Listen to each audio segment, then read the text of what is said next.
ഈശോ മിശിഹായ്ക്ക് സ്തുതിയായിരിക്കട്ടെ. ഉണ്ണീശോ വന്ന് പിറന്നത് ബേത്ലഹേമിലെ പുൽക്കൂട്ടിലെ ഒരു കുടുംബത്തിലേക്കാണ് ഈശോ വന്ന് പിറന്നത്. ഇന്നത്തെ ധ്യാനചിന്ത കുടുംബത്തെക്കുറിച്ചാകാം. ആദ്യം ദൈവം പുരുഷനെ സൃഷ്ടിച്ചു. അവനെ ഉറക്കി കിടത്തിയതിനു ശേഷം അവൻ്റെ ഭാര്യയിൽ നിന്ന് സ്ത്രീക്ക് ജന്മം നൽകി. എൻ്റെ അസ്ഥിയിൽ നിന്നുള്ള അസ്ഥിയും എൻ്റെ മാംസത്തിലുള്ള മാംസവും എന്നവൻ പറഞ്ഞു. ആകയാൽ പുരുഷൻ മാതാപിതാക്കന്മാരെ വിട്ട് ഭാര്യയോട് ചേർന്നിരിക്കും, അവർ ഇരുവരും ഒരു ശരീരമായി തീരും. ഉൽപ്പത്തി പുസ്തകം 2-ാം അധ്യായത്തിൽ നമ്മൾ വായിക്കുന്നു. എന്നാൽ ഇന്ന് നമ്മുടെ സമൂഹത്തിലേക്ക് നോക്കിയാൽ, നമ്മുടെ എല്ലാ കുടുംബങ്ങളിലേക്ക് നോക്കിയാൽ, ഉൽപ്പത്തിയിൽ പ്രവർത്തിച്ച അതേ തിന്മയുടെ ശക്തികൾ, അരൂപികൾ കുടുംബ ബന്ധങ്ങളെ നശിപ്പിക്കാനായിട്ട് പരിശ്രമിച്ചുകൊണ്ടിരിക്കുന്നു. ഒരു തരത്തിൽ പറഞ്ഞാൽ അവൻ അതിൽ വിജയിക്കുകയും ചെയ്തിരിക്കുകയാണ്. ഇന്ന് കുടുംബങ്ങളിൽ അസ്വസ്ഥതകളുണ്ട്. ഈ സംശയ പിശാച് കുടുംബങ്ങളിലേക്ക് ഇഴഞ്ഞു കയറിയിട്ടുണ്ട്.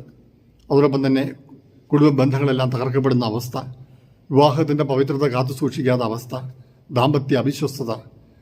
അതോടൊപ്പം തന്നെ ഇന്ന് നമുക്ക് കാണുവാൻ സാധിക്കും ഈ കാലഘട്ടത്തിലെ തിന്മകൾ, ലിവിങ് ടുഗദർ, വിവാഹം വേണ്ട എന്നുള്ള ആ ചിന്ത, കുട്ടികൾ വേണ്ട എന്നുള്ളൊരു ചിന്ത, അല്ലെങ്കിൽ ആരോടൊപ്പം വേണേ ജീവിക്കാം, ജീവിത പങ്കാളിയെ മാറുന്ന ഒരു പ്രവണത, എക്സ്ചേഞ്ച് ചെയ്യുന്ന ഒരു പ്രവണത, അല്ലെങ്കിൽ പുരുഷനും തമ്മിലും സ്ത്രീയും തമ്മിലും വിവാഹം കഴിക്കുന്ന അവസ്ഥ. ഇങ്ങനെ ഒത്തിരി കുടുംബത്തിൻ്റെതായ ആ വിശുദ്ധിയെ ശിഥിലപ്പെടുത്തുന്ന, നഷ്ടപ്പെടുത്തുന്ന ഒത്തിരി സംഭവങ്ങൾ ഇന്ന് ലോകത്തിൽ വർദ്ധിച്ചു വരികയാണ്. നമ്മുടെ കുടുംബങ്ങളും അതിൽ നിന്ന് വ്യത്യസ്തമല്ല. പ്രിയ സഹോദരങ്ങളെ, നമുക്ക് ജീവിതത്തിൽ കുടുംബത്തിൻ്റെ വിശുദ്ധിയെക്കുറിച്ച് നമുക്ക് ധ്യാനിക്കണം.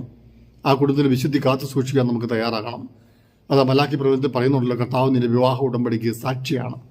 ആ കർത്താവ് സാക്ഷിയായ ആ ഉടമ്പടിയിൽ നിലനിൽക്കുവാൻ, വിശ്വസ്തയോടെ അവസാനം വരെ ആ ഉടമ്പടി കാത്തു സൂക്ഷിക്കുവാൻ നമുക്ക് സാധിക്കണം.